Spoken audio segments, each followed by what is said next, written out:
Bagaimana polisi mengungkap kasus penyiraman air keras ke aktivis Kontras? Kita bahas malam hari ini bersama Komisioner Kompolnas Yusuf Warsim dan juga Ketua Umum YLBHI Isnur. Selamat malam, Mas Isnur, Pak Yusuf. Selamat malam. Assalamualaikum warahmatullahi wabarakatuh. Waalaikumsalam. Saya mau ke Mas Isnur dulu. Mas Isnur sudah dengar tadi ya pernyataan dari Ditreskrim Polda Metro Jaya tentang update terkini dari pelaku penyiraman air keras ke Mas Andri. Tadi disebutkan bahwa meskipun belum diungkap ya pelakunya siapa, tetapi sudah diungkap 4 terduga pelaku, kemudian menggunakan 2 sepeda motor. Pelaku juga sempat panik, kemudian menggunakan AI untuk mengelabuhi pelaku-pelaku yang kemudian tersebar sekarang di media sosial, termasuk juga dengan pelaku ini terlatih. Sejauh ini apakah Anda sudah cukup puas dengan kerja-kerja Polri mengungkap kasus penyiraman air keras kepada aktivis Mas Andri? Ya, yang pertama gini Mbak, saya melihat temuannya Polda Metro itu sama dengan temuan kami. Dugaan-dugaan kami di awal para pelakunya ini terkoordinir, terlatih, terorganisir gitu, dipersiapkan dengan matang karena Andri dibuntuti bukan hanya hari H tapi hari-hari sebelumnya itu dengan koordinasi yang sangat baik ya. Artinya apa? Para pelakunya ini adalah yang terbiasa melakukan kerja bersama secara taktis. Jadi itu penting diungkapkan ya. Karena teror-teror yang sebelumnya juga kan seperti itu gitu terjadi. Dalam rentang jejak kami sebagai lembaga hak asasi manusia yang menginvestigasi banyak misalnya peristiwa Agustus, peristiwa-peristiwa di masa lalu itu kami menemukan hal-hal seperti ini biasa dilakukan oleh aparat gitu. Apalagi kita misalnya melihat pelakunya ketika di kendaraan dia badannya tegap gitu ya, rambutnya pendek gitu. Itu indikasi-indikasi ini yang kami duga ke arah sana gitu. Apalagi dengan advokasi yang dilakukan oleh Andri dan Kontras ya terlibat. Jadi mengarah kemana Mas Isnur pelakunya? Ya, kalau saya menduga ini bagian dari struktur di kekuasaan negara, gitu. Apakah Anda punya bukti? Ya kami menduga karena terlatih, kemudian terkoordinir, gitu, terorganisir gitu. Yang punya kemampuan ya aparat negara. Itu yang terjadi. Kami temukan di Komite Pencari Fakta Agustus. Kami temukan dulu di penculikan aktivis 98. Kami temukan di beberapa kejadian pelanggaran HAM. Itu seperti itu polanya. Jadi kita melihat pola, Mbak. Kita makanya menduga kan. Itu yang pertama. Yang kedua, kami bertanya sebenarnya, kalau emang sudah jelas pelakunya, kenapa nggak diumumkan? Ada masalah apa belum diumumkan? Harusnya kan kalau saya meyakini secara teknikalitas sudah lengkap. Tadi ketika mendengarkan Pak Dirkrimum ya, pelaku dan jaringan. Pertanyaannya jaringan apa ini? Kalau memang berjaring berarti kan dia ada organisasinya, ada kelompoknya. Jaringan apa? Terus diungkap dong jaringannya dong. Kita tanyain ini kalau Pak Yusuf dulu ya kalau gitu Mas Isnur. Kenapa dipertanyakan? Kenapa tidak langsung diungkap saja? Kenapa tadi hanya mengatakan di Ditreskrim 4 orang pelakunya terorganisir, kemudian terlatih? Pak Yusuf. Iya, terima kasih Mbak Audi. Ya tentu apa yang kita pantau dan kawal di dalam pengusutan penyiraman air keras ini, pertama ini kejahatan yang direncanakan, itu dulu yang pasti ya. Nah, apa yang disampaikan oleh penyidik melalui rilis hari ini dalam pantauan Kompolnas memastikan bahwa apa yang dialami oleh rekan kita itu korban merupakan korban kejahatan yang terencana. Hanya apa yang menjadi pertanyaan Mas Isnur tadi, saya juga ada pertanyaan soal itu terkait dengan yang dimaksud ada jaringan yang mencoba mengelabui dengan memunculkan apa yang disebut pelaku di media sosial yang itu dijelaskan oleh pihak penyidik itu hoax. Artinya ini sesungguhnya memang masih menjadi pertanyaan yang harus diungkap, jaringan seperti apa yang dimaksud. Nah, yang tentu dalam pantauan Kompolnas memastikan apa yang disampaikan oleh penyidik itu ya jaringan kejahatan yang terencana, yang terorganisir ini. Kalau tadi Pak Yusuf, dugaannya Mas Isnur adalah jangan-jangan ini dilakukan oleh oknum-oknum aparat begitu, karena melihat pola-pola yang sebelumnya kemudian tadi diungkapkan oleh Mas Isnur. Ada dugaan ke sana, Pak Yusuf? Ya tentu dalam hal ini Kompolnas sebagai pengawas kinerja kepolisian, apa yang kami pantau, apa yang kami koordinasikan, tentu semuanya itu berdasarkan sejauh mana fakta-fakta, bukti-bukti yang telah dikumpulkan oleh penyidik. Belum bisa menduga-duga dan menyimpulkan, tapi apa yang disampaikan oleh Mas Isnur tentu itu kita pahami, dan kami yakin apa yang disampaikan oleh Mas Isnur itu ya bisa menjadi informasi sangat penting untuk didalami lebih jauh. Tapi yang pasti, karena kami sejak awal terus berkoordinasi dengan penyidik Polda Metro Jaya, kami memahami bahwa ini kejahatan yang terorganisir. Apakah itu ada kaitannya dengan oknum-oknum yang dimaksud oleh Mas Isnur tadi? Tentu semuanya itu sekali lagi harus didasarkan pada bukti-bukti dan fakta-fakta yang cukup terang yang dikumpulkan. Hanya yang paling penting, jaringan seperti apa? Ya, ini yang menjadi pertanyaan kita. Jaringan yang seperti apa yang dimaksud oleh Dirkrimum itu kaitannya dengan memanipulasi atau merekayasa seolah-olah. Jadi harusnya nggak sulit ya untuk mengungkap ini ya, Pak Yusuf ya? Untuk identifikasi pelaku tentu basisnya yang kami pantau adalah scientific crime investigation, criminal scientific investigation. Jadi basisnya adalah scientific. Itu yang penting yang kita lihat agar identitas pelaku ini jangan sampai salah. Oke. Pak Mas Isnur, ini kan korban ini Mas Andri ini tergolong orang yang vokal ya, kemudian pembela HAM, beberapa kali juga menyuarakan misalnya soal pelanggaran HAM, kemudian juga beliau merupakan tim mencari fakta investigasi independen terkait dengan rangkaian demo Agustus di 2025, termasuk juga Mas Andri ini adalah seorang yang mengkritik pembahasan revisi Undang-Undang TNI yang waktu itu dia juga pernah sempat masuk hotel. Kira-kira Mas Isnur sebenarnya apa sih motif dibalik penyerangan ini? Ini masuk kategori yang mana nih? Ya, kalau kita lihat dalam konstruksi pembela HAM, Mbak, di internasional itu ada banyak peraturan internasional soal pembela HAM dan bagaimana negara punya kewajiban melindungi.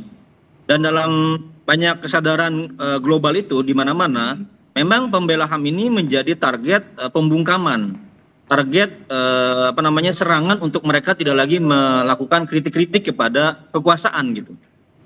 Nah, apa yang Andri sampaikan di menerobos rapat di Judicial Undang TNI, jadi saksi di MK Judicial Undang TNI, atau dia kritik misalnya terhadap juga represivitas aparat yang lain ya, dia juga kritik tuh represivitas aparat kepolisian.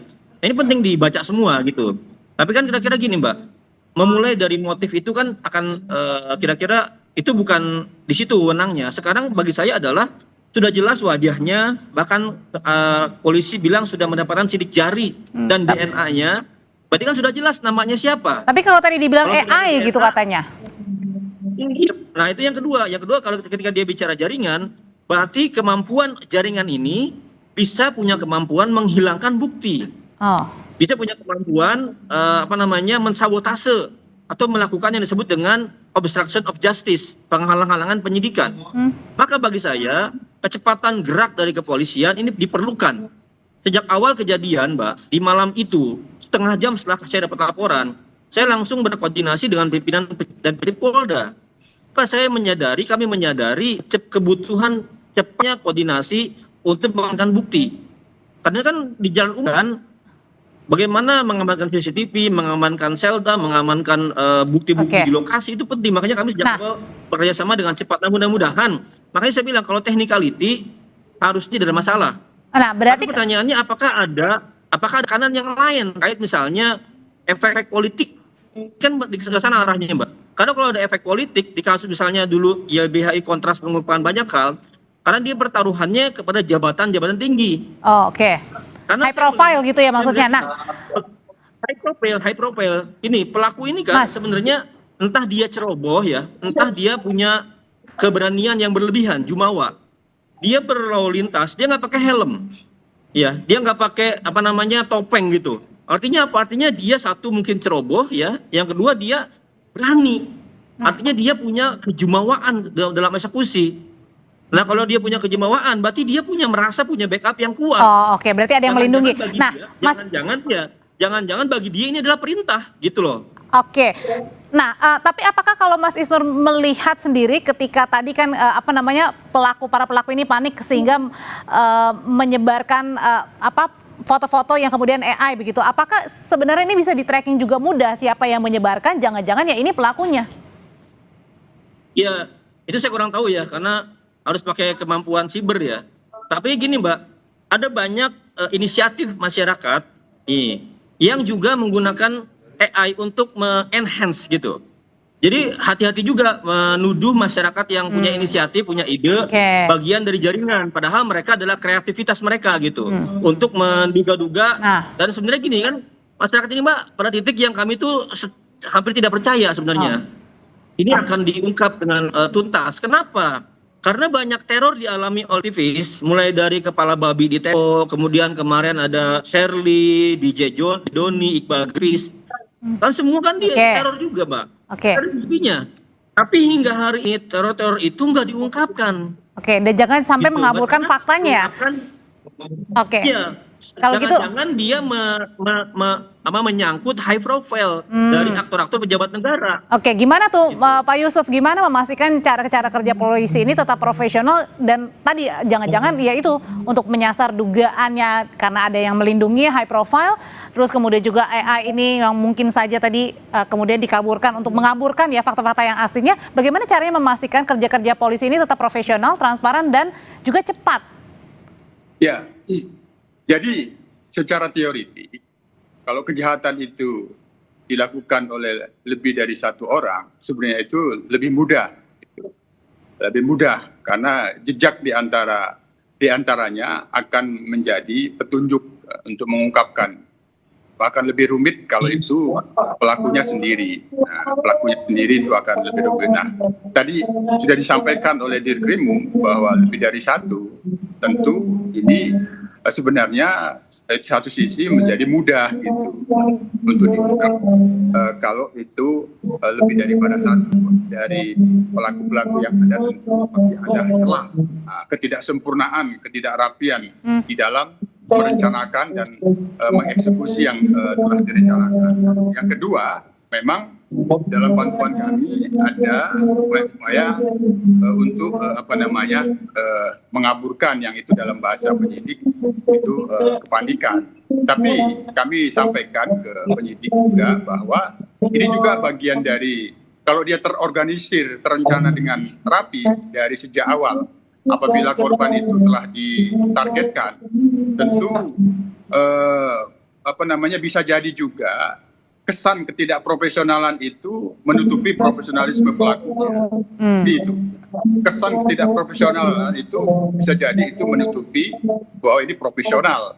Kami melihat bahwa ini korban ditarget dan ini profesional. Oleh karena itu penguatan penyidikan dalam hal ini sekali lagi tentu sangat penguatannya ada pada scientific crime investigation sehingga identifikasi pelaku itu benar-benar tepat dan tidak salah.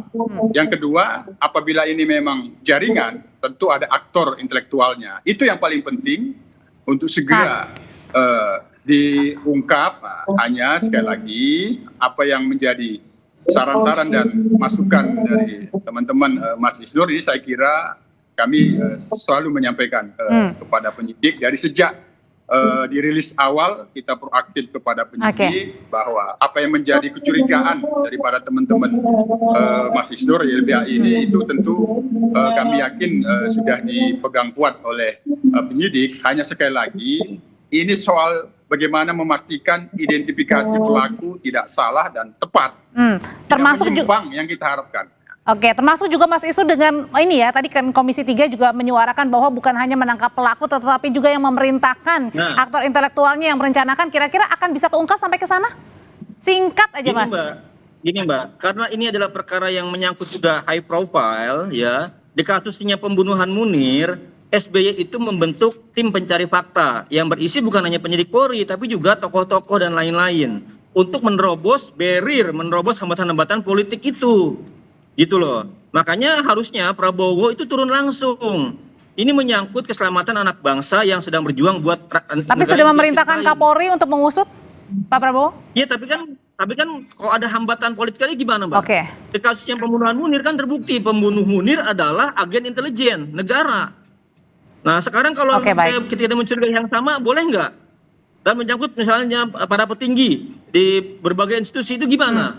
Harusnya Prabowo punya cara dan strategi yang sama untuk membantu penyidikan agar tidak terhambat masalah-masalah politik. Oke, baik. Nafasnya di sini semua sama ya untuk mengusut tuntas setuntas-tuntasnya, bukan hanya pelaku tapi siapa yang memerintahkan, siapa yang aktor intelektual yang kemudian mengorkestrasi dan merencanakan hal ini ke aktivis Mas Andri. Terima kasih Mas Isnur, terima kasih Pak Yusuf, selamat malam Bapak-Bapak. Selamat malam, terima kasih Mbak Udri, Mas Isnur. Terima kasih Mas Yusuf.